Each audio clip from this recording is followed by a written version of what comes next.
العالم كله كيشوف غير الثمن، وحنا في المغرب كنشوفوا القيمه ديال الحاجه. وهاد الفيلا غادي تشوفوا، غادي تفهموا علاش كنشوفوا القيمه ديال العقار. كما كتشوفوا اليوم جبنا لكم فيلا المساحه ديالها 1000 متر ومبنيه فيها 150 متر كاري. عندك لي سباس فيغ كما كتشوفوا، وعندك مسبح اللي هو هذا.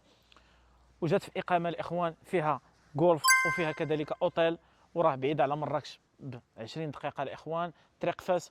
وتفضلوا معنا. كما كتشوفوا المرافق ديال الفيلا اللي هما هادو، الارضيه بالرخام، الجليج الفاسي، عندك الشيميني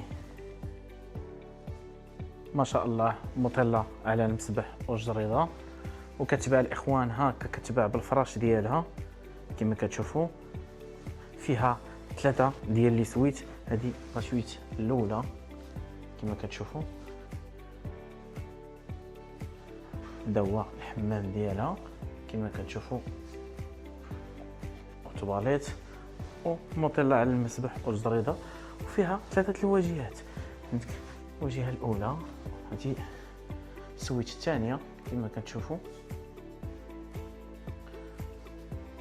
حمام وطواليت وفاسك اعزكم الله. وفيها بارك دو جو ديال الدراري الصغار كما قلت لكم، فيها اوتيل، فيها غولف، يعني كاع لي زاكتيفيتي كاينين هنايا. هذه لا سويت كما كتشوفوا.